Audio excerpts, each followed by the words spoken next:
Hi, this is Tom. I'm in Evil Lion. I'll start again. Evil Lion. Evil Lion. I'm Pat. I'm Pat. No, I'm not. I'm Tom from Evil 9. And start again. Hey, this is Tom from Evil 9, and you're listening to Lowering the Tone with Meet Katie.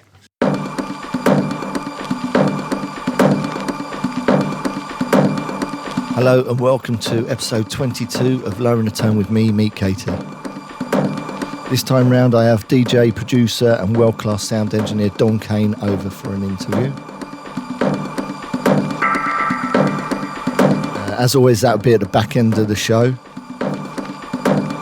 Before we get started, I have a few people to give a shout to.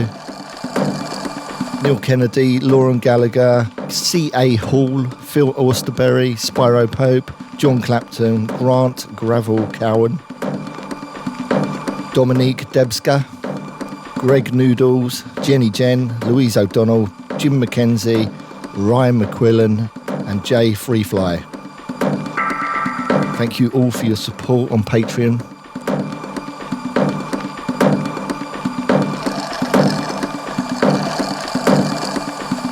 Let's get into this. Back in the day, I had this roommate named K. Alexi. Well, now he's known as DJ K. Alexi. But back then, he was just, K. K was kind of intense. All of us went through kind of a Prince stage, where we, acted mysterious like Prince. Well, not so much me, but I think Kay was into that vibe a lot. Anyway, Kay lived in the basement and, he could have lived upstairs, but, he wanted someplace to, he called it the dungeon. And, that was kind of in that mysterious vibe, I guess. Women would come over and say, let's go down to the dungeon. He even had a girlfriend named Kat, just like Prince did. But I think I like Kay's cat better because she would meow and stuff, We'd be upstairs talking, all of a sudden we hear meow from the dungeon. Anyway, Kay would be on the phone sometimes, talking with his girlfriend. He would always ask, are you coming over to kiss the dragon? I'm like, kiss the dragon, what's that? Because you hear brothers say a lot of things, but I never heard anybody say kiss the dragon. So say, Kay, what's this kiss the dragon stuff?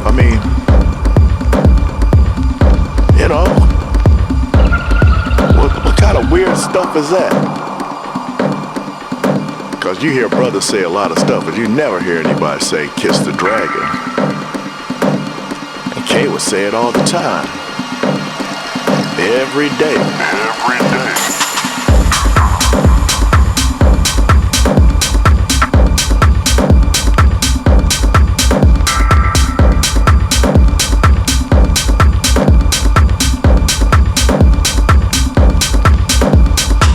You're coming over to kiss the dragon?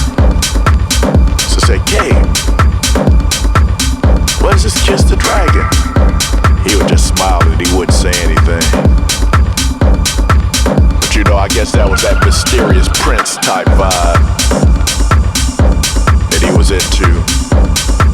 So one day, it was a hot summer day. Kay didn't have a shirt on. And I saw this big ass dragon tattoo. I said, oh, there's the dragon. We still joke about that to this day.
This is Meta. You're listening to Meet Katie's Lowering the Tune podcast.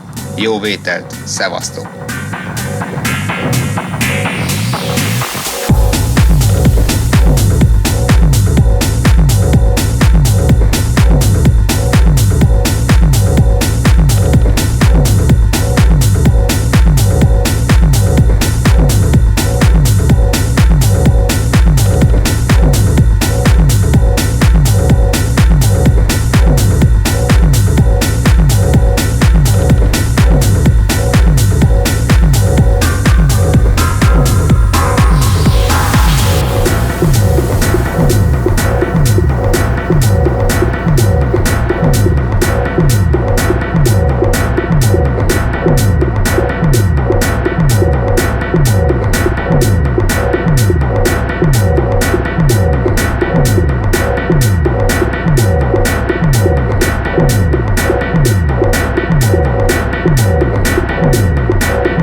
You're listening to Chicago Loop on Lowering the Tone with Meet Katie.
you are enjoying the music that you're listening to. There's an hour and a half live set from me, which was recorded at Tribe of Frog at the Lakota in Bristol. Many thanks to Jason, Gio and Pieman. If you head over to our Facebook group, it's just Lowering the Tone, you'll find all the relevant links. Right, onwards and upwards.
Hi, this is Dose, you're listening with Katie on Lowering the Tone.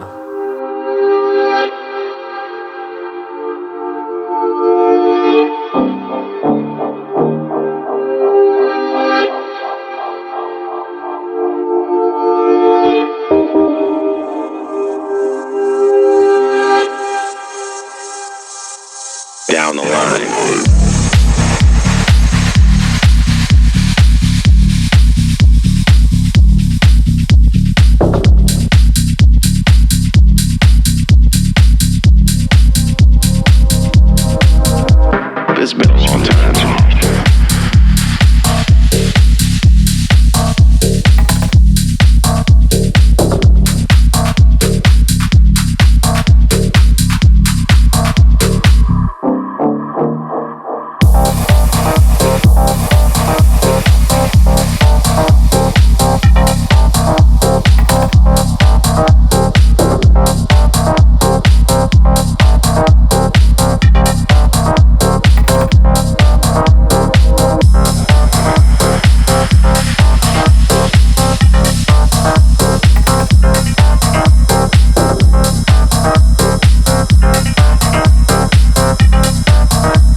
If you want a track listing to this show, head over to patreon.com/lowering the tone. We also have a sister podcast called Setting the Tone, which is available on the Patreon page. That's a Q&A based podcast where you ask all the questions and me and Ben kind of muddle through. Talking of Ben Coda, he'll be back next episode. He'll be previewing his brand new debut album, Reboot Reality, which is forthcoming on Lowering the Tone in December.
so that you can take pictures of these bad little kitties doing these bad little things for tomorrow's paper. So whip out your $15 and prepare to enter Club Bad.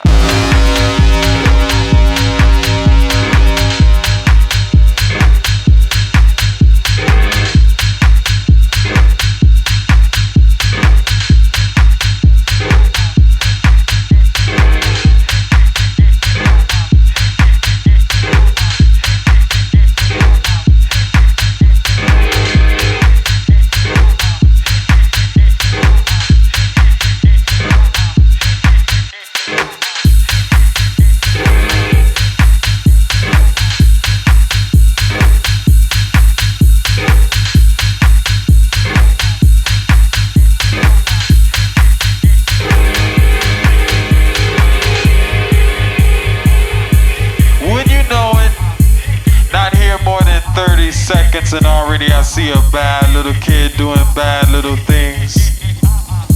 He is sucking on a balloon. Now this is not an ordinary balloon, parents. It's a balloon filled with a gas called nitrous oxide. Laughing gas. But this is no laughing matter. Cameras ready, prepare to flash.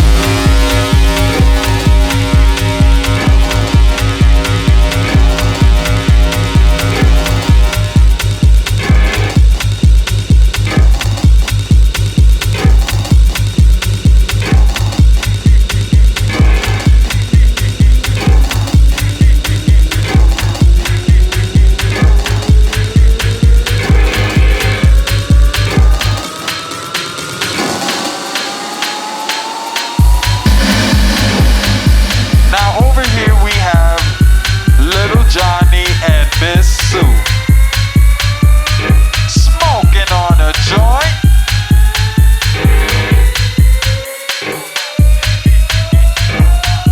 This is not the thing to do. I think that we have to take pictures of these two. Cameras ready, prepare to flash.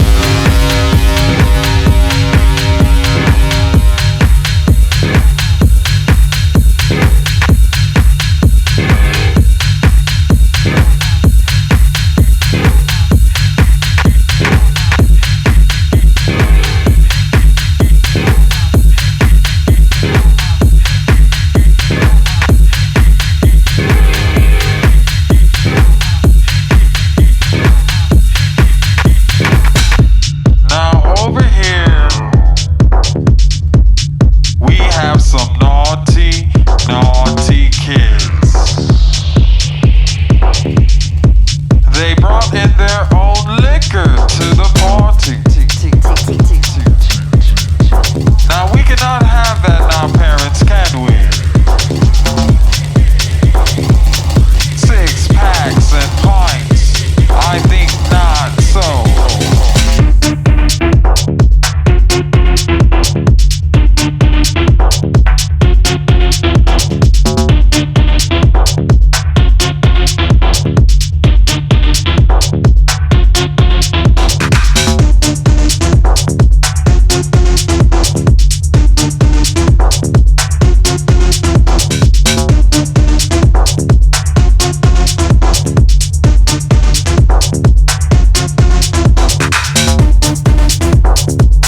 few more tracks left, and then we'll get into that interview.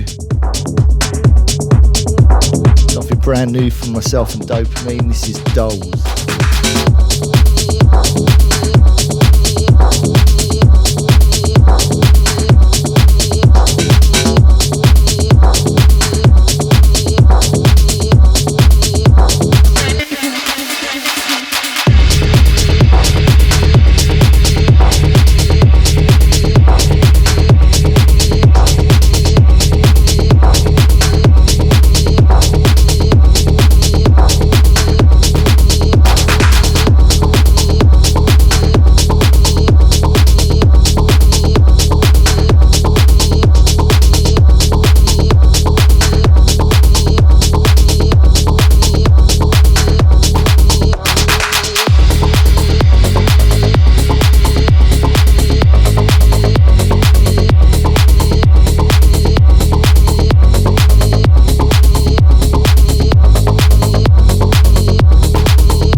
I have a few more shouts to give out. Michael Googe, Catherine Allen, Fabian Pitchard, Tom Rayham, Alda De Lima, Chris Piazza, Nick Webb, Russell Cameron, Sarah Scientist, Andrew Cossins, Sam Warren, Tony Ramirez, and Big Johnny Hunter. Thanks for your support, guys. Again, if you're interested in this show, you can either go to loweringetone.london, alternatively go to patreon.com/loweringetone.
hope you've enjoyed the music. You can catch me in Wuhan City in China on the 8th and 9th of December.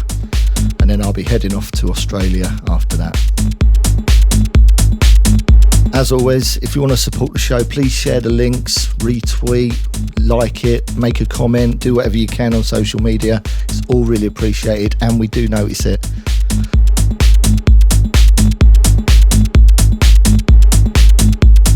I think that's about it. Let's get into that interview with Dom Kane. Exclusive. Right, I've got Dom Kane from Kane Audio, Mau5trap, Whartone Records, many other places. You've kindly come all the way over to sunny Surrey to do this, so thank you very much. You're welcome. It's good to be here. Yeah, I mean, where were you? You're from Wales? Yeah, so I grew up in West Wales, as you can probably tell by the accent. Yeah. And then I hated it as a teenager, wanted to get out, wanted to be in London because that was the place to be. And then ended up sort of moving to Bristol. So as a late teenager, stayed there for a while and then lived all over since. Okay. Yeah. Whereabouts in London did you live? It was actually Buckinghamshire. Oh, okay. Yeah, All nice. right. Home counties, isn't it? Is that what it's called? I don't know, I guess so. Yeah. I wasn't there that long, to be honest. Right. Yeah. What was Bristol like? Yeah, Bristol's good.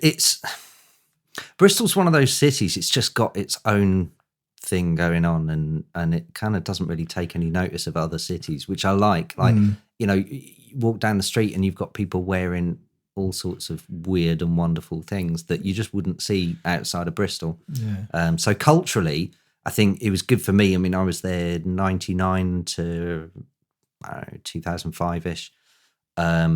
So it was sort of peak, I guess, trance and progressive house were sort of parallels at the time. So the club scene was huge there. We had a club called The Rock, which is now the Academy, I think. Okay. Yeah, and again, that was kind of back in my day. You had it was different because you went to a club like The Rock because you knew it was a good night every Friday night. You weren't. That was when you weren't really following names of people, you know, and it would be someone like Pete Tong or Seb Fontaine or Mauro Picato or whoever, but it kind of didn't matter. Right, you know? yeah. You didn't go there for the name. You went there because it was a good night out. Yeah. Do you play? Sorry, well, no, we're jumping straight into like. Let's go for it. Let's go back into your history straight away. Dom, you're a producer, DJ. Yes. Yeah. Hello. I've known your stuff for a long time, probably from when you first launched, when you sort of started getting some steam behind you. You know, obviously I've noticed you and I've been in touch with you for a long time. Yeah. Shall we just talk about how it kind of came about for you? Well, and then we can talk about Bristol. Yeah, I kind of purposely fell into the industry, I suppose, is the way of putting it. So both my parents were incredibly musical, growing up as a weird kid, and I wasn't a normal kid, put it that way. Okay. So I had obsessions, and one of those is music. Excuse me. So I had a habit of essentially borrowing my mum's cassettes of classical music and my dad's jazz collection, and I would literally just drag them into my bedroom and force them to listen to what I thought was an amazing key change or a crescendo to a track or whatever. And apparently my sisters used to test me at the age of sort of 4 or 5 and just play the first few seconds of a concerto, and I'd be able to name the composer and whatever else. So it was kind of in the blood from day one, really. And in fact, like I said earlier, growing up in West Wales, I hated that because it was the countryside and because I wanted to be in a city where all the cool stuff was happening. And and then by about 8 or 9, I heard my first synth, and that just, it blew my mind because I couldn't work out what it was up until that age. What sort of era was that? Late 80s, I suppose, early 90s-ish, maybe. Synthy, it was, I mean, it wasn't even, I don't think it was anything complicated. I think it was more probably, I don't even know, something like the Smiths or something. It wasn't, okay. it wasn't like full on, it wasn't like Kraftwerk or something like that. But I just remember hearing this sound, and up until that point in my life, I knew classical, jazz, pop, funk, soul, whatever. And so I knew a limited amount of instruments, and I remember hearing this sound going, that's not a violin, that's not a piano, that's not a guitar, that's not drums. What the hell is making that noise? And that was kind of the beginning of my life, I suppose. I've just spent the rest of my life doing that, basically. Wow. So, what's your instrument of choice? Do you play? No, I don't. Just got a good ear. I as a kid, I dabbled with piano, violin, trumpet, drums. They all sort of varied from grade 1, 2 to grade 4, 5, something like that. So I was never a proficient player of anything. And I think that was just my lack of patience, because I wanted to be good at something, but I didn't want to learn it, basically, being a kid. So I suppose, I mean, really now my instrument of choice is going to be the synth, or if anything, maybe a modular synth. But so that kind of led on to me moving to Bristol. And then before then, I bought my first decks when I was probably 14. Okay. How old are you now? I'm 36 in a couple of months. Okay. And that sort of came about. I grew up in a poor family as well, which didn't help. There were 6 kids, so no money. So I remember one summer I'd sort of decided, right, I'm gonna buy some decks. Some friends of mine had some. They were going to go up for sale for £100, and so I spent all summer cleaning the neighbours' cars and trimming hedges and earning a few quid here and a few quid there, and finally got my first pair of decks. They were SoundLab RT12Ds. They were, I remember the SoundLabs. The worst things ever. They were sunk into a plank of wood, and that plank of wood had a crossfader, and that was your mixer, basically. No way. Yeah, they were terrible, but obviously I loved them. Yeah. And so then by the time I got to Bristol, so it had all started coming into play by then anyway. Obviously, being an avid clubber at the time, I would go to the clubs, meet the promoters, talk to other people who were DJs. We sort of decided, let's put on our own night, and we started dabbling with that. I guess one thing sort of led to another. I'd always sort of been producing as well, because being a geeky kid, I was sort of into computers and programming, and I'd spend every weekend looking at the local free ads paper and sort of finding bands who'd split up and they might have a broken amp or something. I'd be like, I can fix that amp, I can do it. So, I don't think my mum knew I was playing with like 240 volts, but I don't think she'd have been too pleased with that. So it all kind of just, my whole career really has been a slow burner throughout, I sort of look back sometimes at my own biography and think, geez, have I done all that? A 15-year overnight success. Yeah, that's it. Yeah. But it's just been such a slow burner that I haven't really sort of noticed it. What kind of grabbed you first, the DJ or the production? Do you know what? I get asked this, and I always wanted to be a producer first and foremost. As a kid, my dream was to become known as a producer, and then to tour, to perform. But I think in reality, I probably got known as a DJ first because, again, being a nerd, this was the era where the internet was a new thing, and so I ended up putting some mixes together and sending them off to some online radio station that eventually became Proton Radio. Okay. So because I was sort of on the front wave of all of that, and then again with my productions, I remember a friend of mine going, "Oh, there's a friend of a friend is building an online shop for MP3s." I was like, "Oh, I'm all in that."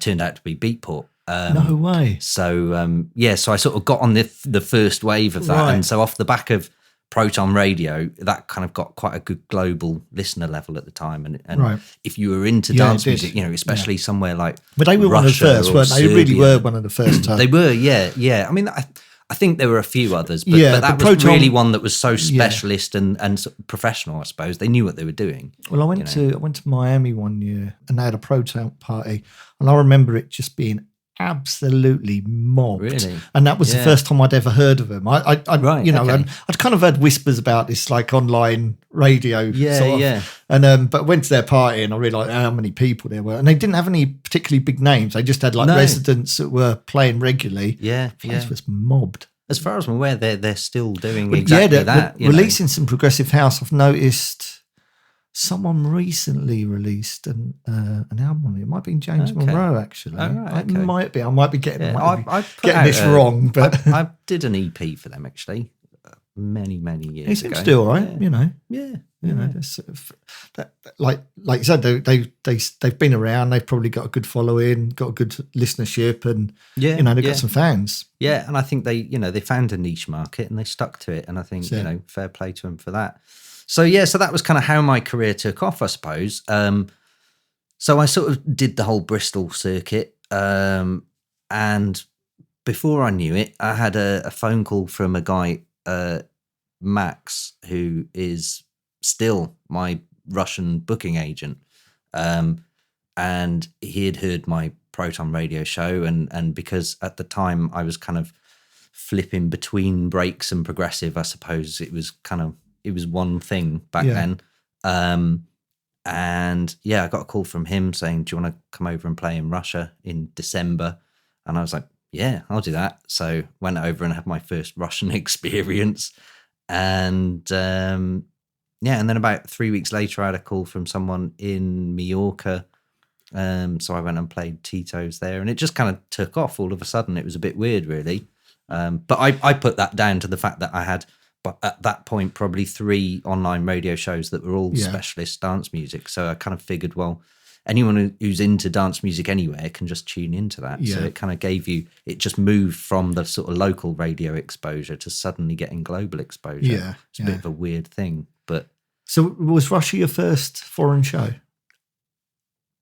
I think it probably was. What a culture shock. It's your first gig abroad. Oh man, I got wasted my first gig. The thing is I'm sure you well know, you've been a few times. Yeah. You know, anyone who hasn't been there, essentially the first rule of going to Russia is don't drink the vodka, because the moment you do that, someone will go, let's have another one. Let's have another one. Yeah. And, you know, and they all talk about the Russian tradition and it's good for your health. Man, 15 vodkas in and they're going, come on, one more, it's good for your health. And it just takes a little, it doesn't hit you straight away. No, that's it. It's about, an hour or so later and you just black out. So my first, I think it was, I'm pretty damn sure that was my first international gig. And it was, can't remember the name of the city, but it was sort of down south of Russia, middle of nowhere. It was like -20, something like that. I, being the idiot, sort of took on, well, it's going to be cold, but I'll just wear a coat and a t-shirt and I'll be fine. Didn't quite sort of take into account what -20 feels like. It's cold up there. And so I had 2 gigs that weekend. So I did the Friday night at Orenburg. There we go. That's where it was.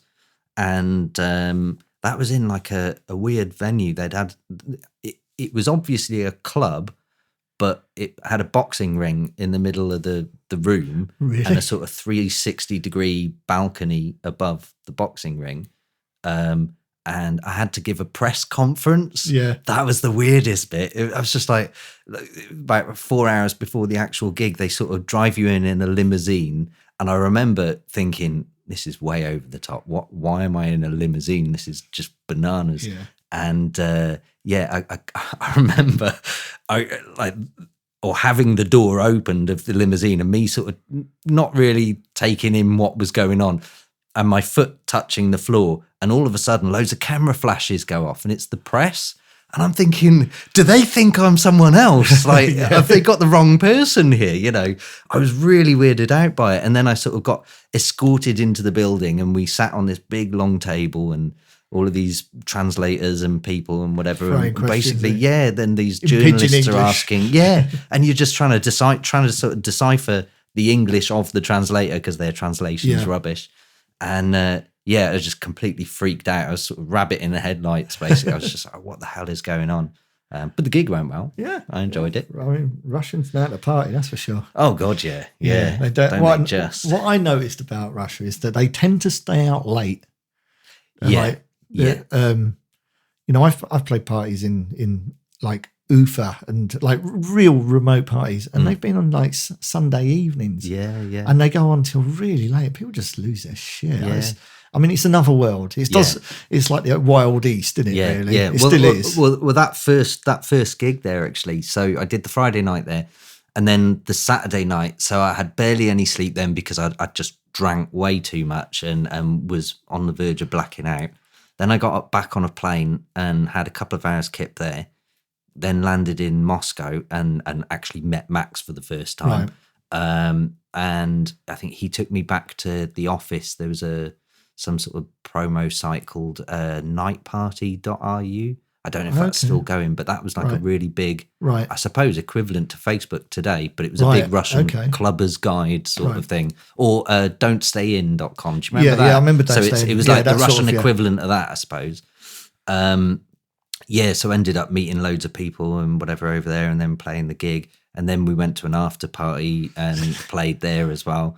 And it must have been about 2 p.m. now on Sunday when Max went, gotta go to the airport. I was like, oh shit, yeah, I forgot about that. And then had to fly home and I was living in Bournemouth at the time and had to ring up my flatmate because I've missed a train and he had to pick me up from Southampton. And and I just remember getting in his car and just my whole body just went boom, done, just complete collapse. I was like, oh God, it's over now. And then I had to get my mate to pull over so I could puke in a hedge. It's just like, it's just the weekend catches up on you. Yeah. So that was my introduction to international DJing. I mean, it's difficult. I'd like to say that even after a good 20 years DJing, it's like, I know I shouldn't do that, but I never learn. Yeah. And I haven't. A good weekend presents itself, and if the planets align, you just do that again. Yeah. Yeah, that's it. Yeah, I mean, I back in those days, I was a partier myself, so I was into the party drugs and whatever.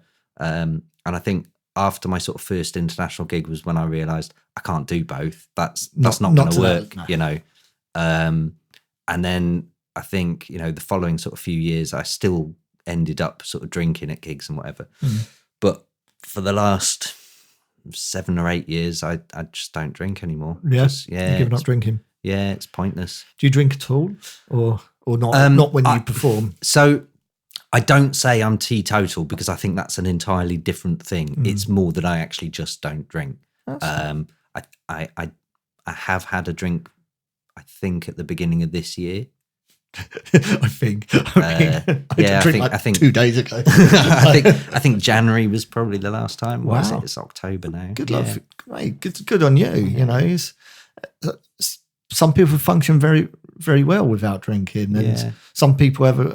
I know that I can get better out of myself if I don't drink. Yeah. But I just choose to drink. But getting to that step, I think, is a hard bit, isn't it? Yeah. And I think that's I mean, Christ, I think we've both probably known a lot of DJs who've sort of lost their way. It's easily done. Especially when your career's starting to take off and you're doing the whole circuit. And especially, I've got to be honest, the London circuit is pretty bad for it. I don't. The thing is, because I live so close, I mean, I'm like half an hour, say, from Fabric that I used to be a resident at. I found myself driving, and I never drink when I drive. Okay, yeah, and that was my way of stopping myself. Good way of doing it. Because I've never even think, well, I'll have one. I just think, what's the point? Yeah, what's the point in having one? Yeah. So I wouldn't drink if I drove. So London's actually all right for me because I drive. Yeah, so I actually drank less. That makes sense. Than being in like San Francisco, where I'm like, well, I don't have to get up. You got a hotel. I got a hotel. I don't have to get up on Monday morning. I've got nothing to do. But it's like as long as someone gets me back to the hotel, it's all good. Yeah.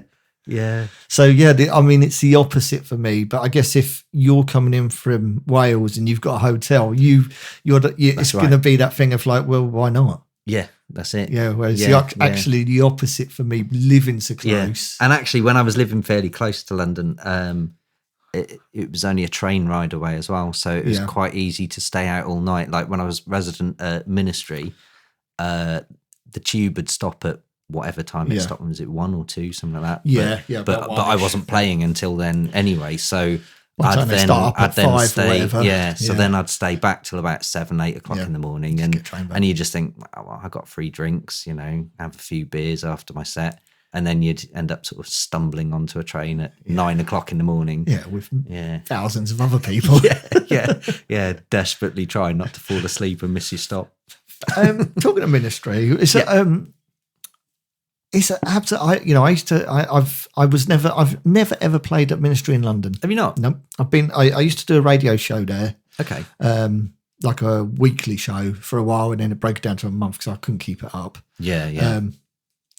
So I mean, I know the club. I've been there loads of times, seen other DJs play there. I thought it was an amazing space, and it was when it first came around. It was way above and way ahead of its time compared to anything else in London. Yeah. How did you find it? Exactly that, to be honest, and don't get me wrong, I haven't been there for a good few years, so I don't know what it's like now. Me neither. I can only assume it hasn't changed really, but what has changed is everything else around it. And I think that's probably the difference is that, you know, man, I really hate to come across as the moaning old man, but I think that's what I am, you know. Back in my day, I don't know, I think culturally, the whole music industry, not just dance music, but all music, the industry has changed. In fact, society has changed. In the last 10 years alone, we've gone from this idea of where somebody can be respected for a gift or a talent or some sort of output. It was, I would say literally 10 years ago, that was the standard. Whereas now people are respected for just being known. Yeah, for fame. And famous for being famous. And that's a world I don't want to be a part of and have actually, you know, consciously chosen not to be an active part of. And which is why I'm now barely DJing, because I don't want to be a part of a society that just puts a price on being known. It's not, you know, it's the whole being famous for the sake of being famous thing. And there's a lot of pin-up DJs. Yeah, and I know there was 20 years ago, you know, if you look at Pete Tong, but and Judge Jules, and, you know, they were sort of the celebrities, and Danny Tenaglia, I remember him, you know, when his prices went up to something like $100,000 or something, and everyone was just like, what? That's just insane. Whereas now, $100,000 is not a big deal to the guys at the top, you know. No. If you look at people like Avicii or even my label boss, Deadmau5, you know, they're earning astronomical figures, and so few of them. And I will point this out as well. Deadmau5, I realise he's a controversial point in most corners, but nobody can take away the fact that he is spending almost as much as he's earning on his live show and putting together these cubes and these big things that make it a stage show. And then you've got people like, I don't know, again, I'm sure we'll cover this later on as well, where I've switched off to the industry the last 5 years or so. And you've got people like, so I'll say Avicii, I did hear the other day, apparently he's not a thing anymore. But he was charging sort of a couple of $100,000 a gig and doing exactly fuck all with it, you know, putting his hands in the air and playing a CD. That was basically Paul Oakenfold's another example of that. Yeah. I mean, although I think he tried, didn't he? He did that whole orchestra trance he thing. Tried. And, you know, he gets points for trying. Yeah, he went to LA and I think he scored a couple of films or something. Like a multi-million-pound DJ where you're going, he tries. Yeah, that's it. But I think he was an original talent, and to be fair to him, he was at least there before. Yeah, he was DJs definitely there at the beginning. Yeah. So I think he just probably struggled with, oh shit, I'm famous now. Now I need to do more than just DJing, and I think that was a struggle. Didn't he produce a Happy Mondays? Yeah, he did. Album or something? Yes. He was there with whatever it was their Flood. big one I think it was. I don't know. Yeah, the names. it was a guy called Flood, and I believe he kind of brought the sort of because Weatherall done Screamadelica and Oakenfold done Happy Mondays, and that's kind of when the crossover of DJs moving into like the sort of realms of alternative music and the pop world, really. Because I know that they're cool pop bands, but they're still pop bands. Yeah. So, dragging that back to the original question of Ministry. So again, back then, Steve Angello was, I mean, in my eyes, at that point in time, we're talking 2005-ish, 6 maybe. He was an absolute god of a DJ. He was insane. He'd do rave house. He's an arrogant cunt, though. Honestly, he did. I never actually spoke. I mean, I spoke to him briefly a couple of times, but not well enough to know him. It's nauseating how arrogant he is. Oh, really? Yeah. Is that in recent times? Because I know back then he seemed to be cool as a cucumber. This is probably about 8 years ago. I met him, and I literally went, right. Yeah, so that would have been where he was probably peaking. I said to him, I think it was actually said this on the show before. I got introduced to him by his manager. Okay. And she said, "Oh, this is Mark Mike." And I said, "Oh, hi." And in that time, he was. I do agree with you. He was absolutely on fire. Well, he was doing.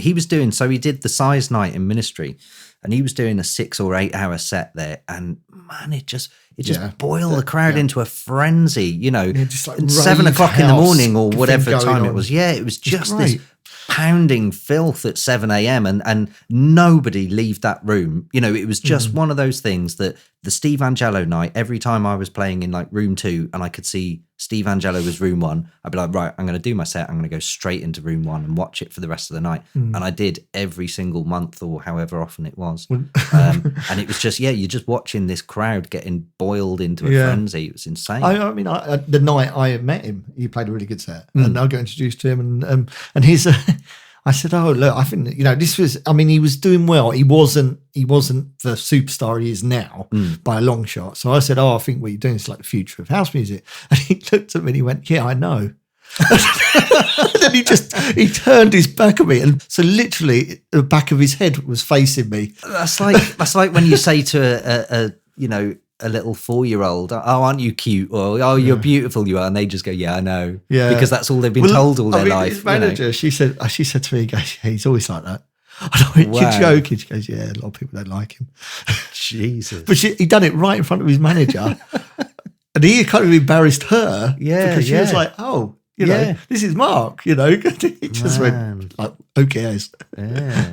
But I mean, that was, and then obviously I've met other people. You know how it goes. It's like you recount these stories of all you know, and then all of a sudden you hear more negative stories. Well, this is, and I think that's kind of the crux of what I'm trying to say about Ministry. If you remember, sorry. No, it's fine. I've got a habit of just going off on a tangent.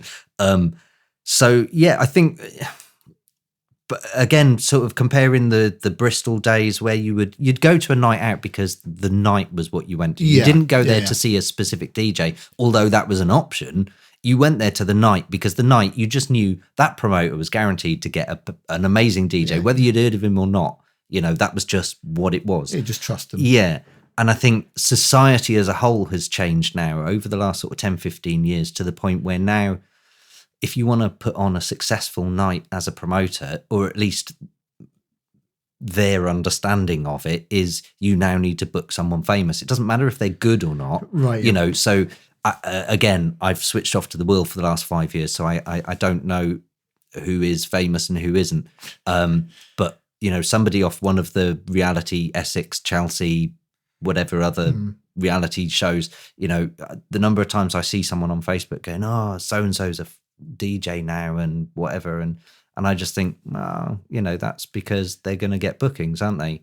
It doesn't matter if they can mix. We've got Paris Hilton, and she's getting bookings left, right, and centre because she's famous. It's got nothing to do with she's a skilled musician, therefore whatever. It's because it's bums on seats.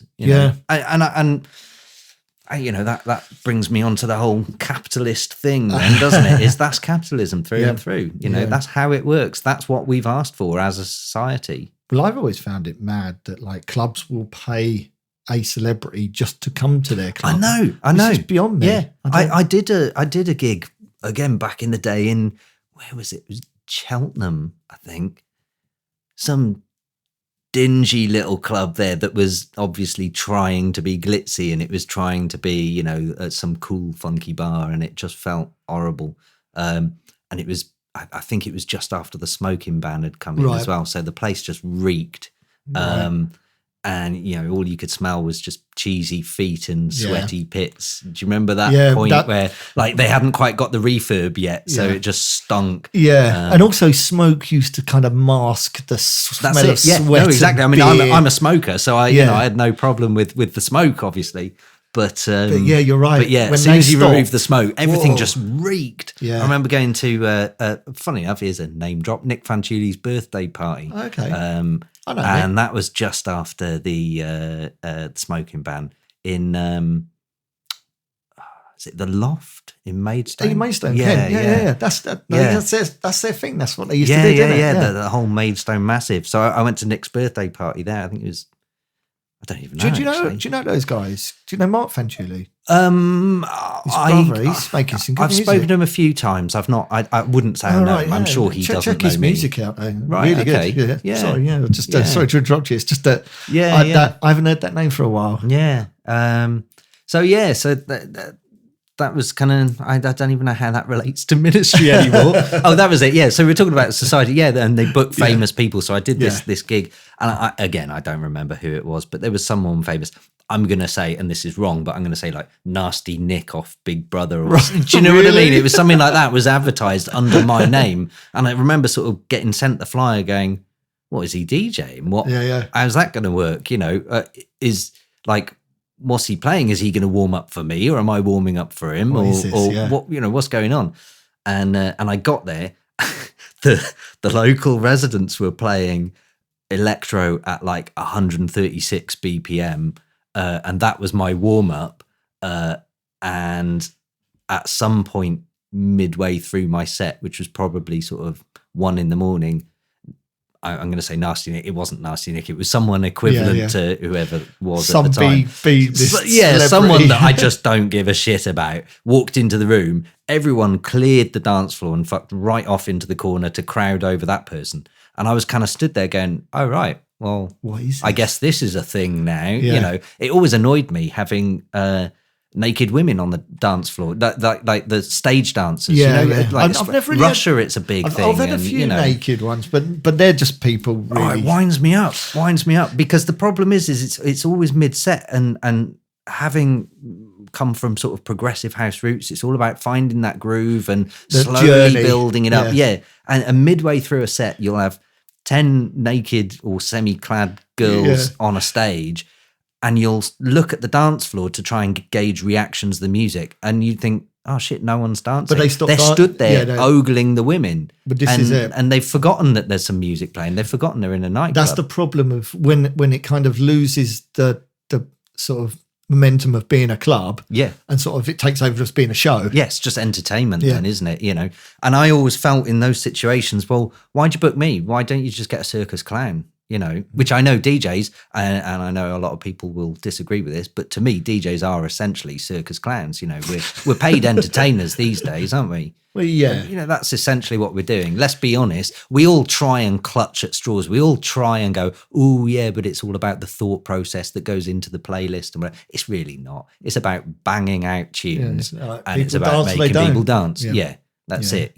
There's only a limited amount of thought you can really put into DJing. That's my view. Anyway. Right. Yeah. And also you can. It's difficult because you arrive at a show and you also it's what you inherit. Yeah. What comes before you can almost dictate where you go. Absolutely. To a certain extent. Yeah. Like you're saying, if someone's absolutely smashing the living shit out of it, you can't just bring it down to nothing because you just lose the momentum that they've built. So you have to, the transition is important. Yeah. Well, I remember going to see Sander Kleinenberg in Ministry, and obviously he's famed for his, or was at the time especially, the deep ploddy progressive house that was really sort of had a bit of a tribal edge to it.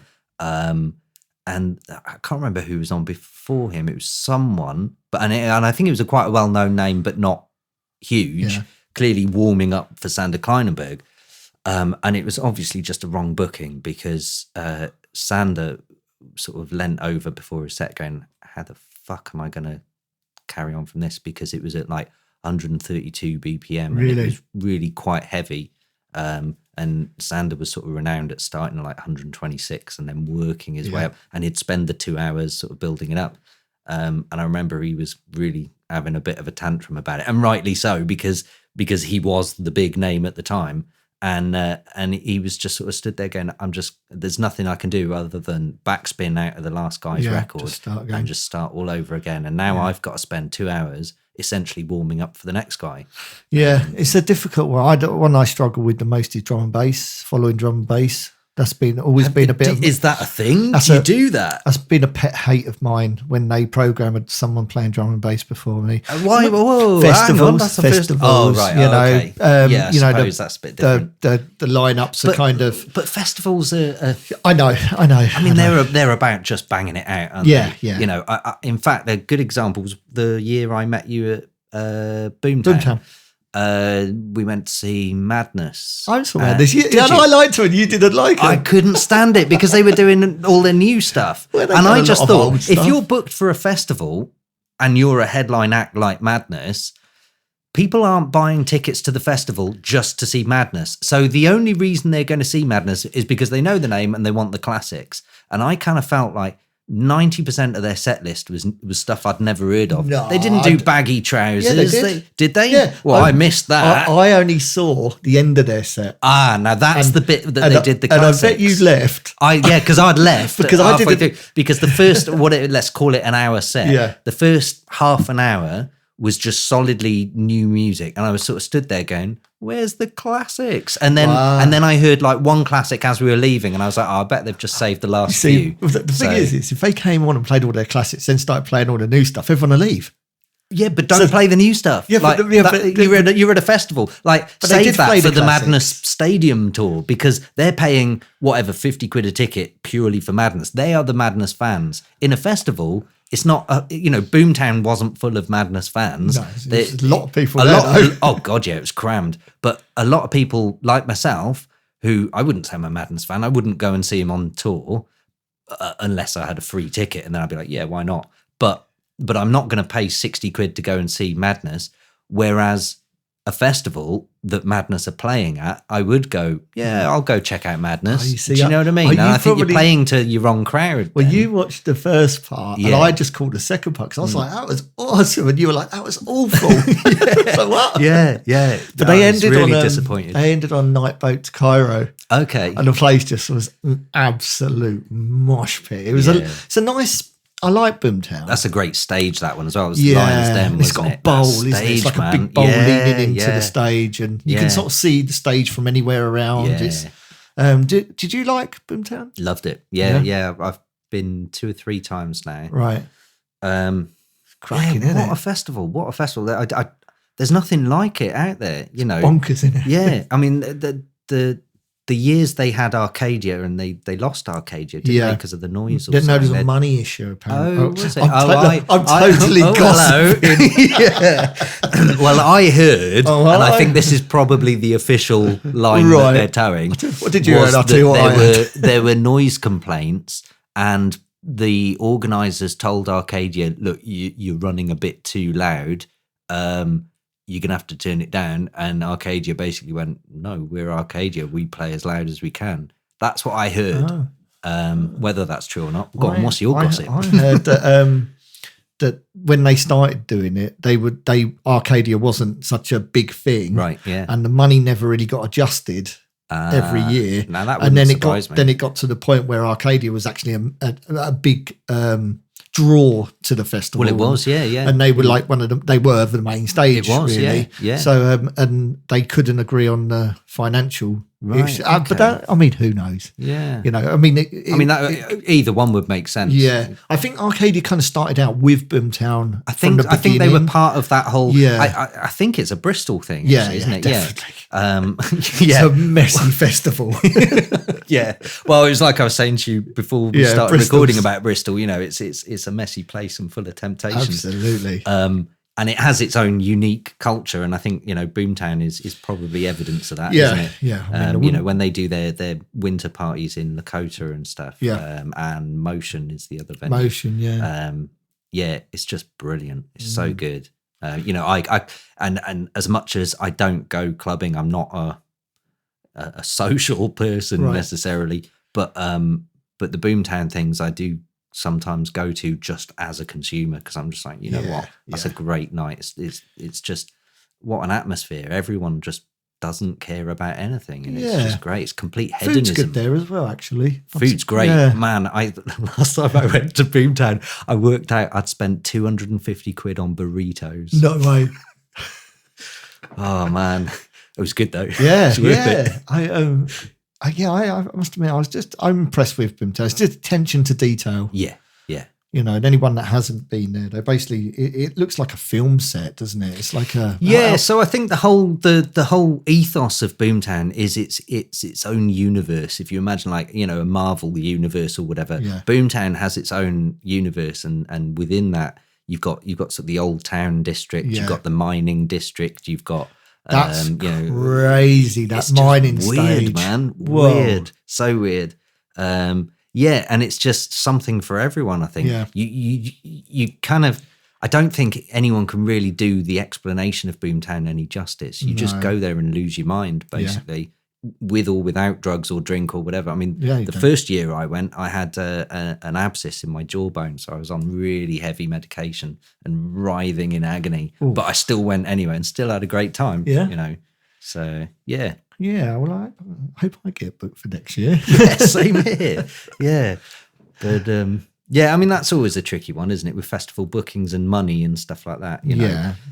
But with ones like that, I think there's a little bit of trade-off. I'm happy if, like, you know, obviously it's nice if you earn a few quid, but having a few tickets and a few of your friends can go, for nothing, that, you know, you can gain a really, really nice experience from, you know, obviously it's nice to get paid. Like, but I mean, even so, I mean, I think Boomtown's an exception because, as you just said, you know, and you know, obviously Stuart, who booked us for that stage, what a lovely guy, what a great, bizarre little stage. You know, it's just, it's an insane, it's just an insane concept, and why not? So that's great to do, whether you're paid or not. That's the kind of thing where I'm like, I'm up for that. I don't even care. But I think people that sort of get booked for not necessarily main stage, but one down from main stage in a big festival, they kind of get stung a lot as well with basically earning nothing. Well, it's that thing of like, hey, do you want to play or not? Like, I struggle with that. I struggle because, but I mean, this brings us onto the whole topic of, you know, it's great exposure. Well, I'm sorry, but I've actually done gigs under the premise of getting great exposure. And to all of your listeners, don't do it, because every single one, and please tell me if you think I'm wrong or if you've had different, but every single gig or release or remix or everything in my career where I've been told, it'll be great exposure. And don't get me wrong, I've not done it for the exposure. I've done it because I wanted to. But I can tell you right now, 100% of those jobs, I never got any exposure that meant anything. They never led to future bookings. They never led to anything. There is no such thing as exposure. It doesn't make any sense. I don't think any one gig can make or break anyone. So, you know, I think they used to be able to. Didn't they? When there used to be more emphasis on, like for example, I got asked to do a Essential Mix Radio 1.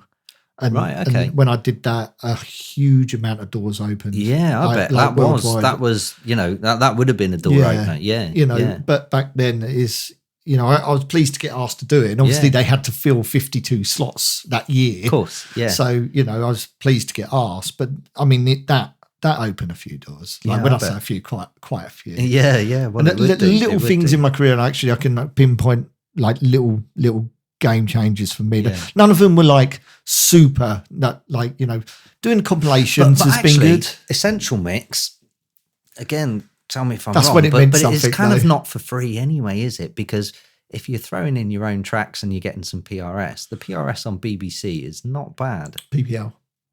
Or PPL. Either one. Yeah. Oh, it's PRS. Actually, you're Well, right. you No, can, it's you PRS, can submit yeah. it on either, Yeah, because that's PPL right, yeah. actually covers the radio. Yeah, that's but right, yeah. PRS will collect it on your behalf if it's something like Radio 1, Yeah. because it covers under the BBC licence, I think. So. But I hadn't really sort of. So but, either one, really. But yeah, I couldn't tell you who.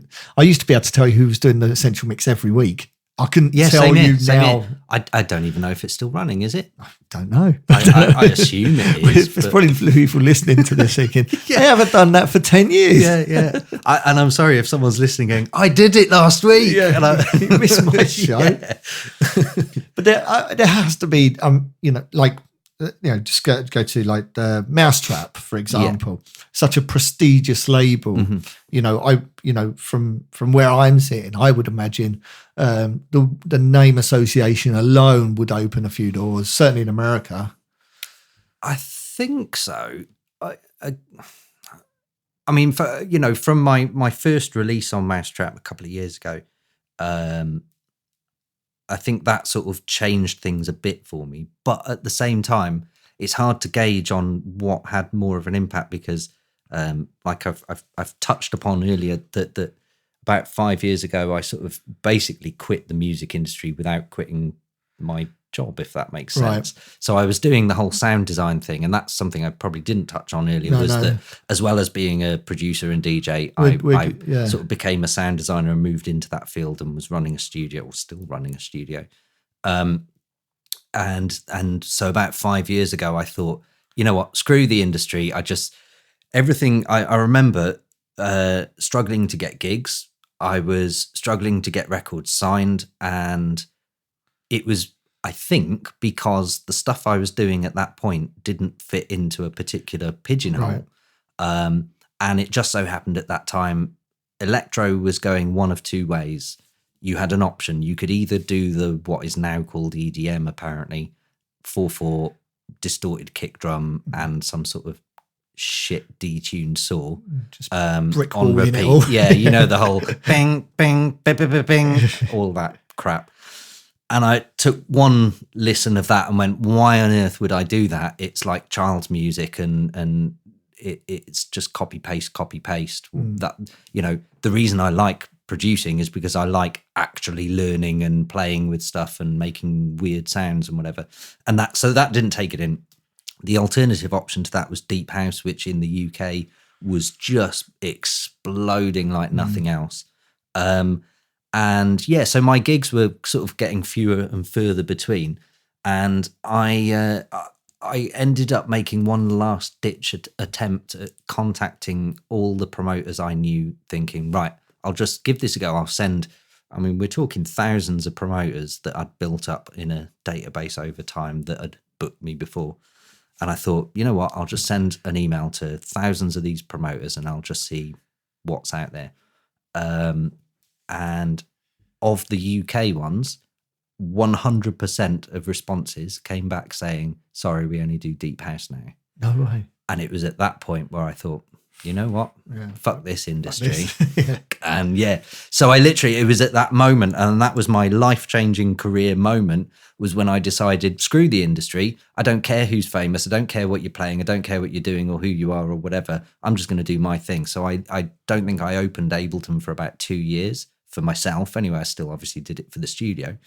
And I thought, well, I'm getting my bread and butter from sound design stuff, so I'm just going to focus on that. Still make a living. Yeah, I can still survive on that. So I felt like I was at a point, you know, pretty much age 30. I think I might have just turned 30, and I thought, I'm too old, too ugly to ever get famous. I don't want to be famous for the sake of being famous. I'm not into tricking people or anything like that.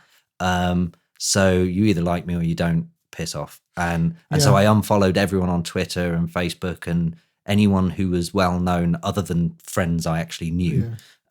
Just deleted the whole lot. And yeah, it took about 18 months, I think, until I opened Ableton for myself. And that was because I was playing with a Moog synth, doing some preset design for one of their new synths, which is now the Sub 37. Right. And ended up making this whatever noise it was and just went, oh, I like that noise, and then played a bit of a chord and thought, oh, I like the sound of that, and then ended up playing another chord and went, holy shit, this is something. Yeah. And just developed that and thought, oh, fuck it, I'm gonna make a track and see what happens.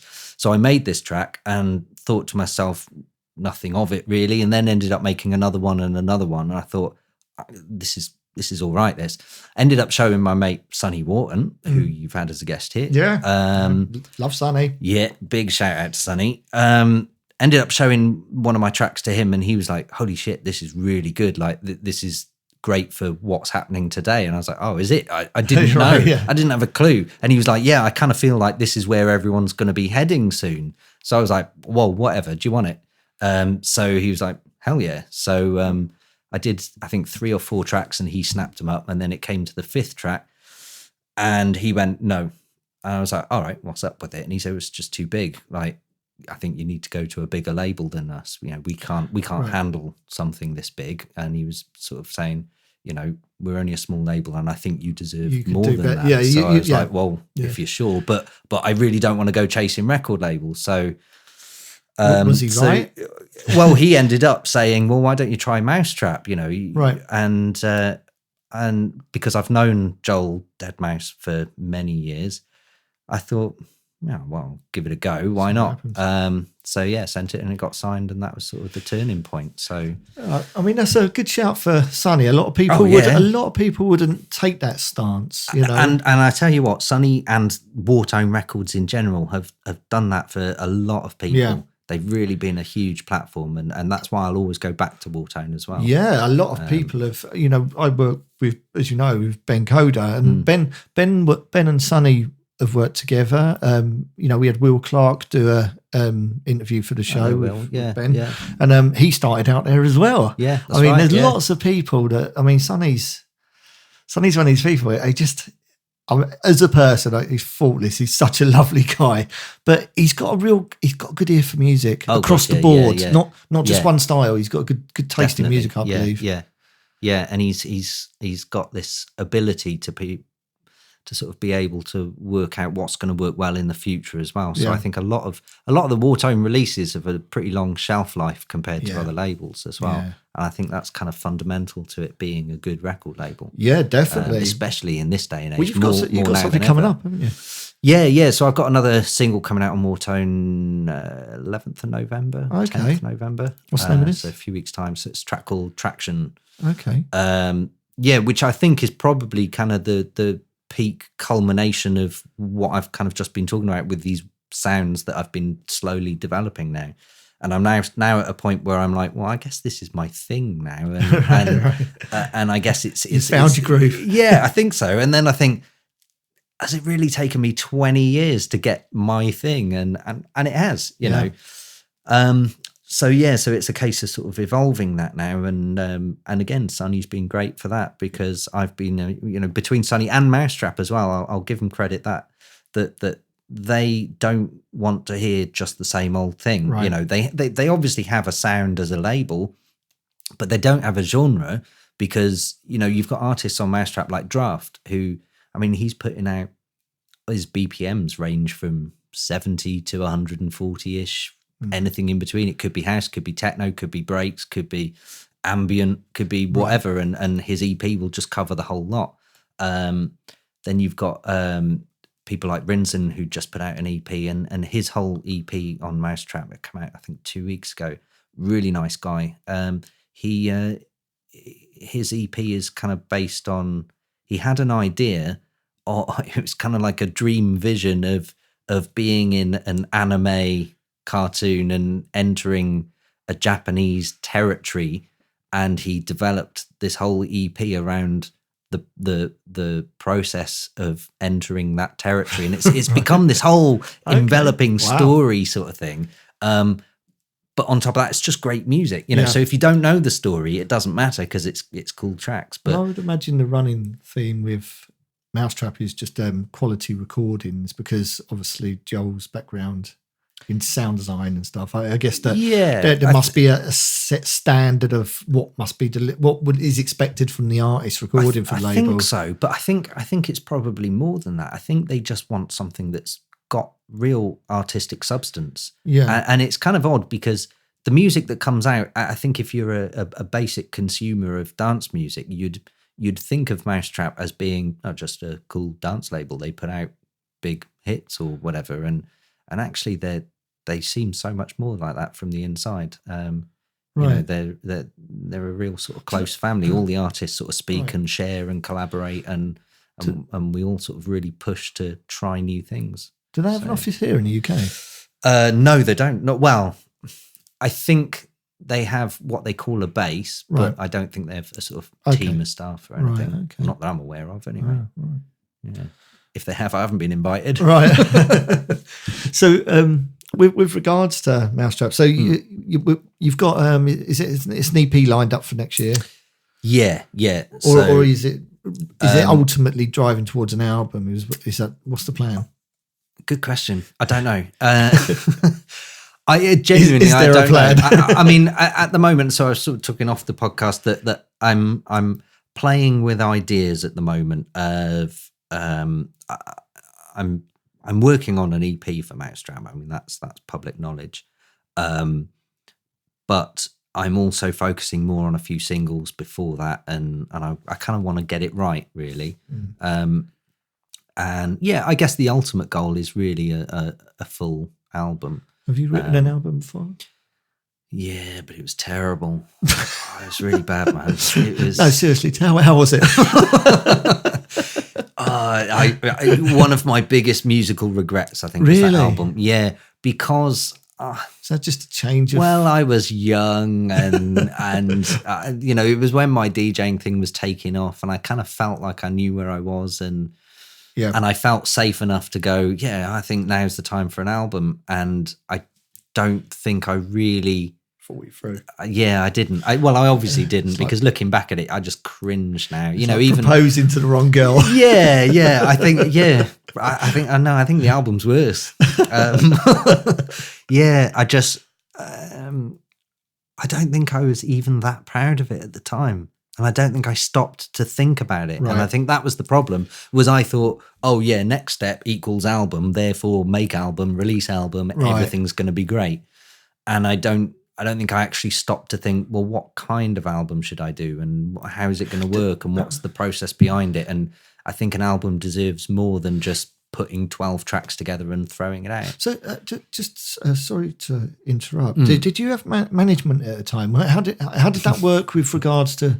Because I've done 3 albums, and I am proud of all the albums I've written, but I think that's partly due to having people around me at the time. Yeah, I've never to kind of ground me, as into and sitting there and having playbacks when I'm sitting there with a few different people playing my album, and then even as I'm playing it to people, going, "This is shit. Why the fuck have I put this on the album?" And that realization of seeing other people's facial expressions when I'm playing them new music. The reason I get what you're saying. I get what you're saying, actually, because quite often I'll if I write a new track or whatever, I'll play it in front of a friend and sort of just gauge. Because I find myself, sometimes I can play my own track and go, "This is great. I'm loving the groove on this," and then I'll show a friend. And even though I'm not even looking at his face, the fact that I'm aware I'm showing someone then makes me go, "This is boring. And this bit needs to change. He must be getting really bored," you know? Yeah. That's something you listening to your own music through somebody else's ears. Exactly. Yeah, definitely. Yeah. It's like watching, one of your favorite comedians with a new girlfriend or whatever, and you're like, does she like it? Is she into it? Yeah. And then you find yourself not enjoying it either, because even though she might be enjoying it, unless she's showing you the signs of enjoying it, you then go, "Oh, maybe it's not so good." Well, but this is so. Yeah, I never had. I mean, I was briefly managed at the point of being resident for Ministry, Space, and all of that. I was briefly managed at that point. It kind of ended sourly in the end, I suppose. Although I still speak to the guy. Okay. So it could have been worse, but it just. It didn't unfold the way I wanted it to unfold. Right. And a lot of political things happened at the time that I just kind of felt like, yeah, you know what? I'm not getting what I should be getting from this. Right. Whether that was true or not, I don't know. And I hold my hands up to I was young and fresh and whatever, and probably expecting more than I actually should have been expecting. Listen, that's the sort of common thing is that when you work with new artists, their expectations are a lot higher. When you've been around the block a few times, you lower your expectations because you know how things work. Do you know what? I had a guy threaten to sue me once. I won't mention his name for obvious reasons because he might sue me. But I signed him to my label, which is no longer running, and signed the track. The track came out. Everything was fine. It was mediocre to average sales, as you'd expect, pennies. Yeah. And about a year later, he got in touch with me going, basically he was threatening legal action. And I was like, for what? And he accused me of hiding royalties from him. And I was like, right, okay, well, I can show you everything. That I've given you the statements every 6 months, so I don't see what I'm hiding. What were you expecting? Basically, it turned out that track that got signed, he had somehow managed to get it featured on the front page of Soundcloud, which at the time had got him about 500,000 plays. Right, okay. And he thought that would relate directly to sales. And I was like, mate, that doesn't, genuinely. And I then thought, oh shit, have I missed a trick here? So I then trawled back through all the distributor statements. Meant piss all. Didn't mean, sure, you like it on SoundCloud. It doesn't mean you're then going to go, I'll jump on whatever Beatport and buy it. No. And then he started going on about the fact that, this was one of his first ever singles and therefore he should have been supporting me on gigs. And I thought, what? Right. Where'd you get that from? And he was like, well, isn't that what big artists do? And I'm like, mate, I'm not that big. Like, I don't have my own tours to choose my lineup and support and whatever. Like, tell the promoter have you mistaken me for someone else? You always find but he people. Genuinely, and I felt sorry for him at that point because I was like, shit, you've got into this industry thinking that you're going to release what was your first single and all of a sudden you're going to be supporting big names on tour and you're going to get a front page feature on SoundCloud and that's going to make you millions of pounds or whatever. Delusional. And it was quite a strange experience. Well, yeah. People have very warped views of how they think it should be. Yeah. And in fact, I don't know if we were recording at the time, but you mentioned the sort of the huge gap in terms of finances, especially of the top guys to the guys like us. The gap in between is just astronomical and there's nothing filling it as far as we can see. You're either a struggling DJ or you're a multi-millionaire. Yeah, that's it. And I think a lot of people don't quite realise that. I think a lot of people, they see the guys at the top, they see the David Guettas and the Deadmau5s and the whoever else is. And they see that, that must be what it's like to be a DJ. And therefore, if I could just get a fraction of that, then I'd be happy. Well, I'm sorry, but we're all thinking that. The 99.9% of us are thinking, I'd like a fraction of that, Well, you meet people, I think this is the funniest, when I've got mates, lots of friends that make music, and they say things like, look, if I could just do £1,000 a gig month, I'll be happy with that one. Yeah. And you think, do you know what? If you can just get £1,000 a gig month, you can get 4, you can get 5. Exactly. So, yeah.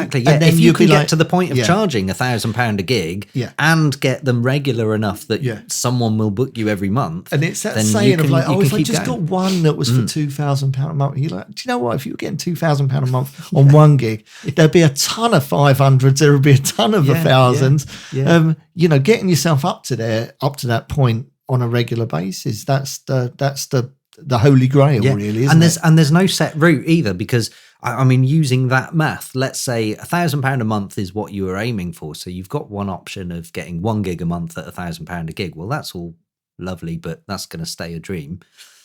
So you could go, all right, well, what if I had 1 gig every week for 250 quid? Or maybe 2 gigs a week for 125 quid a gig. But then you start to go, but then you're lowering everything so much that then you can't get the step up. No, exactly. It doesn't so work like you could, for example, do 8 gigs a month at £125 a gig or whatever.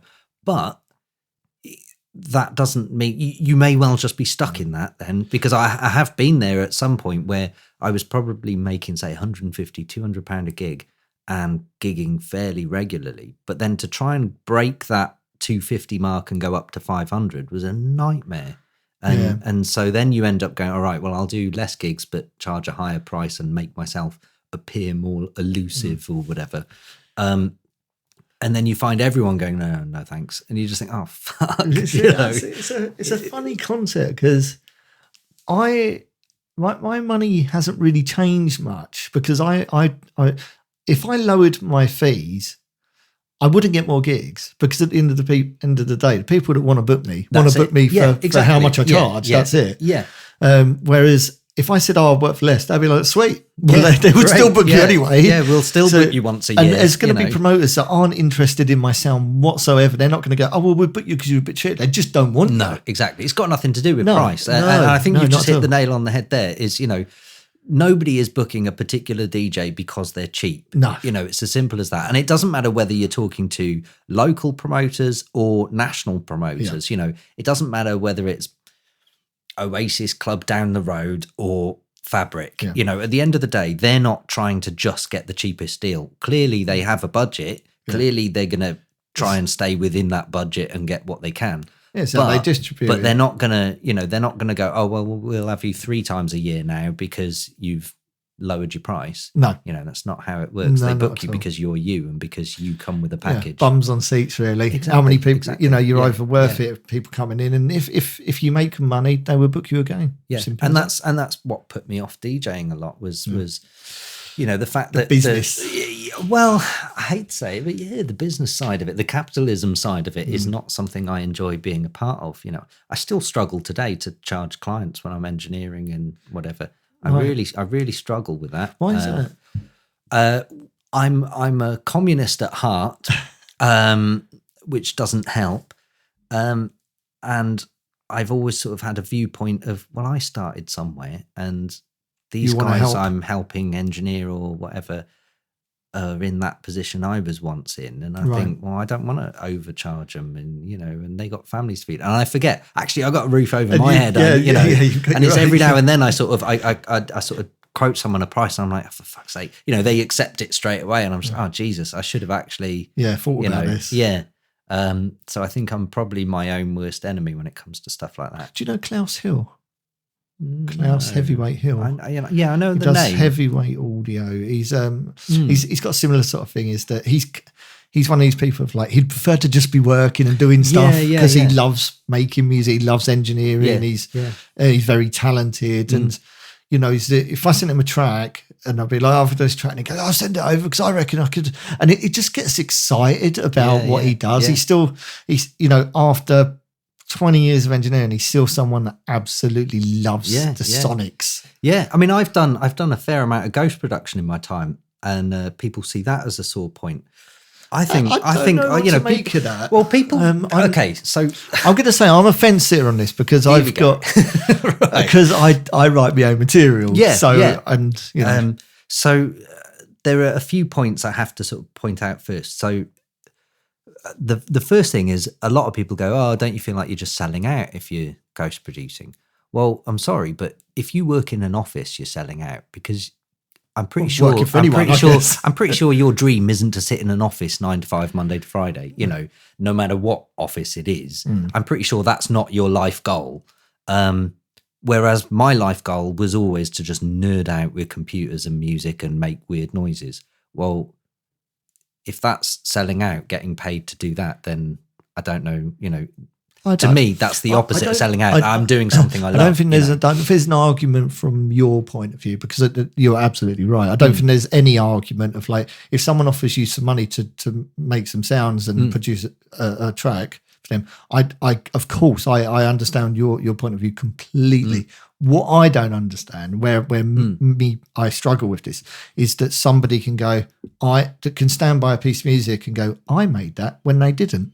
That's where I struggle with it. Yeah, and actually, I don't think I've ever had a ghost production client that has ever done that. Right. So what's happened? How's it work? So it's usually, well, actually, no, there probably have been, but I haven't spoken to those quote unquote artists. I've spoken to the management. So Right, actually, okay. maybe it's just a different mentality they Right. take to me. Right. So maybe I have done that unknowingly. But also for me, I don't follow that side of it anyway, because for example, I'll give you an example. Last year I had a management guy in Asia somewhere said he had 3 or 4 artists. They were just learning the craft, and they're clearly, I would say, stage performers basically. So they were being managed to do all of that, but they wanted to start releasing music because that's what promoters follow. So they need to have a catalogue to get everything as a catalyst to start moving. So the plan was I would basically produce 4 or 5 tracks for each of these artists so that they could stagger the releases out while they learn what they're actually doing. Right. And it was a bit of an odd thing, I suppose. But yeah, I don't know. So I suppose in a sense, maybe those artists did go out there claiming I've done this or whatever. But I don't know, because like I say, I only ever dealt with the management. And in all honesty, once I've done the track and had my money, I don't give a shit what happens to it. You know, but, and I mean, could be from a, your could be a point global of view, number one hit for all I care. I just don't care. No, from your point of view, I completely understand that. What I struggle with is that like is their mentality. Do you make a piece of music? I give you some money. You give me that piece of music, and I say I made that. And because you've made a financial transaction, that you have to go. You know, but, do you know what I mean? So it's an ethics. There's a moral to it. Of like, you know, how certainly from their behalf, I think it's fake. It's fake. I think the word so long fake as you, just, you know, you're pretending to be something you're isn't, not. Isn't that the world we live in now? You know, look at Britney Spears, right? She doesn't write anything. She doesn't even sing anything at gigs. So she literally is a paid face, and people will pay £100 a ticket to go and watch her in Wembley Stadium or whatever. They'll pay £100 a head to go and watch this girl pretend to sing a song that she never sang and didn't write and wasn't involved in, and there was nothing to do with it. That's brand. Modern day society. She's a brand. You know? Yeah, but actually, you know, as much as I bitch and moan about the dance music industry, that's always been the case in every other industry. It's just slowly infiltrated into ours. Yeah. You know, if you look at the whole celebrityism of things like Swedish House Mafia and whatever, you know, the reason I stopped going to WMC in Miami, or stopped even wanting to go, was because people like Swedish House Mafia and stuff were there. And back in the day, you could go to Miami for a week, book some scuzzy hotel. You'd bump into Pete Tong stumbling across the street at 3 o'clock in the morning, hand him a CD, and away we go. You go there now, they're all chauffeur driven with 300 bodyguards around them, and it's this whole it's like celebrity spring break status there thing. now. It's not even, it doesn't feel like a music conference anymore. Well, it's not anymore, really, is it? You know, I think there is one on, but it's more coincidental than anything. Yeah, I've not been for a while. So I think when it comes to the whole ghost production thing, I think for me, it's I kind of, maybe I secretly hope that they have some artistic talent in there somewhere, and I'm just giving them a little help to do that. But in all honesty, I kind of don't care what they do with it because I had my fun and I'm doing it for me. And you're getting paid. And I like the challenge. I like being asked, can you do a dubstep track or a trap track or a garage track or something that I have nothing to do with in terms of as an artist. I don't know what's cool and what's not cool, and they'll give me a few reference tracks of what is cool, like and I'll be like, oh, I love that bass wobble. Yeah, so you see it more as a challenge. Yeah, it's like a sound design challenge for me. Yeah, I mean, I don't see any issue from your end at all. Yeah, you know? Yeah. Right.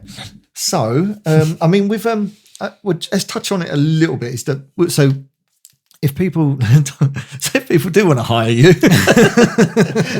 how do they get in touch with you? Is this something? So you've got your website, which is all so kaneaudio.com is basically where everything is. I don't keep it up to date very often, but there's an email address there that comes through to me. So there's a picture of your studio on there. And, there's a few pictures. There's a few it's a nice looking studio.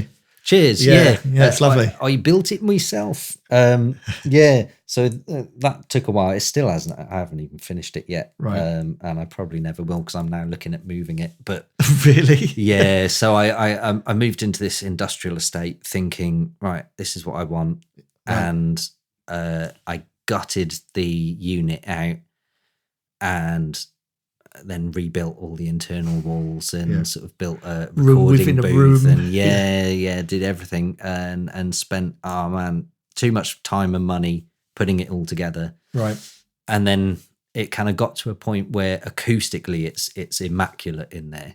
And I still hadn't plastered the walls or whatever at that point. And I was just like, fuck it, I'll just make a track while I'm here, and then I never got round to doing the rest. Right. So, and it's been like that for a couple of years now. So acoustically it's sound, but visually when you're in there, it's not quite as good as it should be. Quite. Yeah, there's still no plaster on the walls. It's still just raw plasterboard. But so kaneaudio.com is the website that anyone would. So there they can hire you as an engineer, hire you as all the kind of what services are you providing? A jack of all trades, I suppose. I think most of my key skills are in sound design, right? But I also have a passion for production in general. So I think it crosses things. So I mean, so I'll do mix downs, I'll do masters, and I can do things like master for iTunes and stuff like that. So that's kind of anyone wanting sort of a mix down, it's quite an easy thing to organize and price up and whatever. But I probably spend most of my time doing more sound design based things, like presets and stuff. Yeah, so I do a lot of presets for companies from Moog to FXpansion to Native Instruments, to you name it, basically. That takes up a lot of my time. At the moment, I'm actually, I've just spent the last probably 6 months doing a score and sound effects design for a new virtual reality computer game. Oh, cool. In fact, you're hearing that here first because my NDA just expired, so I can talk about it. Right, now. Okay. It's called Shadow Core is the company. Do you know the name of the game? They're only a small independent thing, and it's not it's not like it's PlayStation 4 type thing. It's VR headset, so the Oculus Rift, and there is another one that it works on as well. Right, okay. But the game is based on Ghost in the Shell. And it's basically a walk around and shoot 'em up type sci-fi thing. Tomb Raider in space. So I've had to design all the little gunshot noises and loading cartridge sounds and everything from all the sort of Foley sounds to the atmosphere sounds to the music and scoring that happens. And it's been wicked. I've loved it. It's been such a refreshing change where you have like a really specific brief. And it's kind of weird where they go, right, we're thinking we want an EMP cannon. So I'm like, right, okay, what would that sound like? And then you start sort of watching films, paying attention to what would an EMP sound like. And because really, I mean, in reality, an EMP wouldn't have a sound. It's an electromagnetic pulse. So the reality versus the sci-fi, much like, we all watch Star Wars, Star Trek, whatever sci-fi, and we see guns shooting in space and we can hear the pew, pew, pew. Well, there's no sound in space.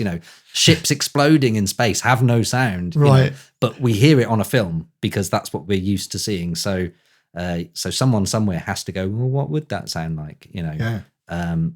So I get to nerd out over things like EMP cannons and. The good thing is that they go, well, it won't sound like it. They go, yes, it does. But this is the weird thing. Sometimes they will. Yeah, sometimes they will come back and go, yeah, no, we don't think that's right. And I'm like, well, what should it be like? Yeah, I don't know. And so you end up then going, well, okay, I'll try this, and it's a complete experiment, but it's good fun. Really good fun. Funny enough, you're not the only ironically, you're not the only Dom I know that does that. Oh, really? Do you know Dom Smart, Neurodriver? I know, again, by name, I've known for a very long time. Yeah. He does. He's just finishing a contract at the moment. He does exactly the same. Right, okay. With all the sounds. Great. And he has the trigger points that he was showing me when he was doing it. And it was bizarre when you just said that, because I was thinking, you're not just the only producer, you're not the only Dom I know that does it. That is weird. Yeah. But he loves it as well. It's great. I just find it so refreshing to sort of, I think you're working in a different time dimension, right? And that sounds probably a bit more hippie than I want it to. But in terms of when you're working on a track, you're working on 5, 6, 7, 8, 9 minutes in length of something, and it has a start, a middle, and an end. Yeah, has a story to it. Yeah, and when you're working on game sound design, you're working on individual micro sounds, and you kind of don't really know how it's going to come together at the end, you know. Yeah. So obviously it can be quite stressful at times when you're working out, you know, you might spend an entire day working out what an empty shell falling on the floor will sound like. And then you're sort of covering, well, what will it sound like in a hall? What will it sound like on concrete? What will it sound like? And so you're putting all these sounds together, only to then eventually get given a visual of what the gun looks like. Right. And the shell turns out to be a tiny little thing, and you've been assuming it was a big kilo weight of metal. Right. And it turns out it's a couple of grams of flimsy plastic, and you're like, oh, shit, okay, that's just completely thrown me. Yeah, there we go. So I suppose this must be nice. Must be a nice experience. I've done lots of paid work, but nothing like that. It must be nice to sort of sit there and actually put your head in a completely different design space. Exactly. Yeah. And I guess the rewarding bit is you're doing half a job blind, because you're only doing the sound to something that's visual and it's visual based. Yeah. So it's nice to kind of just focus on the sound. It's like being blindfolded, and then when you get the finished product back and you look at the drafts and you're like, oh wow, that's what I've just done, you know, and it all suddenly starts to make sense and it all comes together. It's quite a rewarding experience once you start seeing it in action. Right. So that's been it's been the last 6 months you've been working on. Yeah, that's pretty much been the staple of the last 6 months. I mean, obviously I've still been doing my own music and doing stuff for Mau5trap and Whartone and whatever. And so where are you gonna move the studio to? You got any ideas? I'm looking at Manchester. Really? Up north. Yeah. That's an interesting move. Yeah, it's the English Cardiff for me. Right, okay. Cardiff I've always seen as it's a great city. I love it through and through, but it's just a bit small. Right, okay. That's the only thing that kind of grates me about Cardiff is it's a bit too small to really sort of be a proper city. I used to play there regularly did you? At Sumo, which was at the club Eiferbach. Oh yeah. The club Eiferbach. I know. Yeah. I used to play there. Yeah, it's a good little club. That I say little. Yeah. It's about 4 floors. Yeah, it's good. Yeah. I had some really good nights in there. Yeah, that's a good club. Yeah. That's under threat of closure at the moment. Oh, really? Yeah. That's a shame. Well, apparently the council are looking at, much like with the ministry thing, where the council are looking at converting the building next to it to luxurious flats. Right. I think they might have pulled out of that deal now, though. Right, okay. I think. So, well, that would be a shame. I mean, that's got a lot of history there. Yeah. That's probably one of the oldest clubs in Cardiff, really. They used to have some fans. I remember reading a poster down. It was a night called Kabang Yang Kipabang.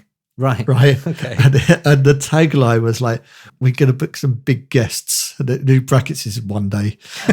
And it was just the locals. Yeah. And in brackets, like the label, it goes one day. I remember there was a big poster going around Bristol one time. I forget what night it was for. I should probably remember. But I'm pretty sure it was somewhere at Lakota or something like that. And then at the time, it was all these Judge Jules, Tall Paul, huge names, big, A1 posters in the luminous pink as they did. And then at the bottom it would just say, "Will not be playing at this event. It'll be residents only." But yeah, bastards. Yeah. It's funny how saying that those the residents are normally ones that are smashing Oh, it. yeah. They know Yeah, the it can club, be. they know the Yeah. crowd, they know the sound system. Yeah. I mean, look at Eats Everything. Yeah, He was resident in Bristol when I was going clubbing. In fact, him and Amos's flatmate were, I think they were flatmates anyway, but they were best buddies. Okay. Him and Amos were playing, again, I can't remember. They set up the night Bubblegum, and they ran another night as well, and they did stuff at the Rock as well, and they were the resident warm-ups basically for the big acts. And that's obviously how they learnt their craft. And he's huge now, isn't he? Huge. Yeah. Huge. And a quality as well. I actually like his music. If I'm totally honest, I've not heard that much. Oh, really? No. I'll check it I've out. seen bits on Facebook, like bits of video and whatever. Lots of but not influences enough to form from an opinion. all over the place. I Okay. just think I thought it was a bit gutsy, and I like it. I particularly like his stuff. Funny you mention him. Yeah. Well, I think because we are running up to an hour and a half. Oh, are we? Yeah. So is there anything that we haven't discussed and that you need to give a shout? I mean, we've discussed it. If anyone was, so just to recap, like if anyone is interested in, because you obviously are a very versatile producer, DJ. If anyone's interested in getting in touch for, various different things, is it through the website? Yeah, I'd say so. The best place is Kane Audio. There's, like I say, there's an email address on there, right? And that comes straight through to me. So ask me anything, whatever. I'm always open to jobs. And this is the weird thing, is I've never really sort of advertised. I've never really advertised what I do. I don't even know what I do. I'm still learning. Do you know what I mean? But if it's music based, give you a shout. Yeah, essentially. But yeah, I don't really have one thing that I'll only do, and nor do I want to be honest. I wouldn't want to spend every day in, day out mixing or mastering or doing anything in particular. I'd rather just have a bit of a varied job, to be honest. That's the beauty of being self-employed, I think, is the fact that you can pick and choose. So it's a joy of self-employment, isn't it? Don't really have a boss. Yeah, and also you can kind of choose your budget. So if something sounds interesting and someone can't afford something, then I'm more than willing to sort of try and fit that in or whatever. Yeah, making a decision based on creativity rather than financial rewards. Exactly. Yeah. They don't normally go together, do they? No, not often. Not often. No. Well, look, thank you so much for coming down. Before we wrap up, can I get some shouts off you? This is Dom Kane. You're listening to Lowering the Tone. La la la. Yeah, of course. Yeah.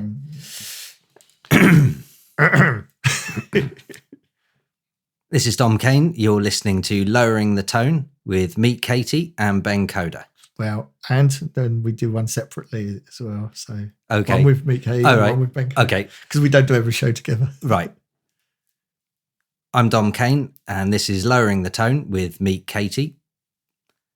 I'm Dom Kane. This is Lowering the Tone with Ben Coda. Awesome. Thanks, dude. All right, no probs. Is this all?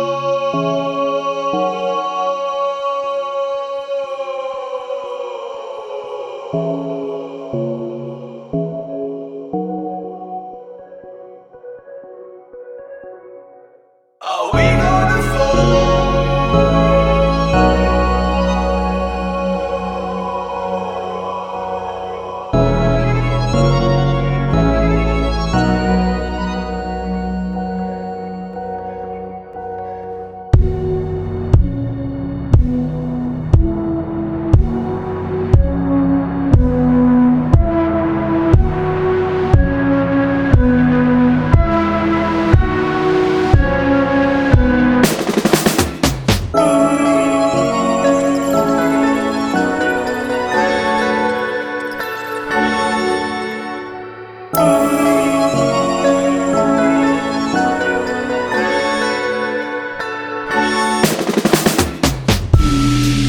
Don't get away from yourself. You're a renegade, good hell. Pray for me, yourself. Another day, in other words. burning, think I need to take it easy. Remember life is beautiful. The memory I'll always hold. Some are selling souls for some hope. You can't just hide your spirit in your coat like an animal.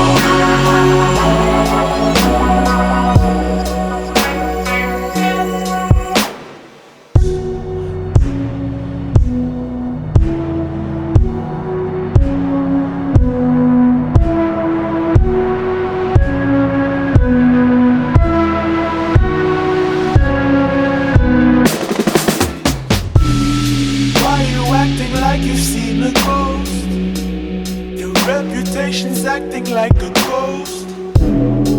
Every morning checking coast to coast. It's as good as nothing in the post. Why do I have to run all the time? Why do I have to run all the time? Messing up all of my emotions. Messing up all of my emotions. Chest is burning, think I need to take it easy. Remember life is beautiful. The memory I'll always hold. Some are selling souls for some hope. You can't just hide your spirit in your coat like an animal.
For more information on this podcast, go to loweringthetone.london.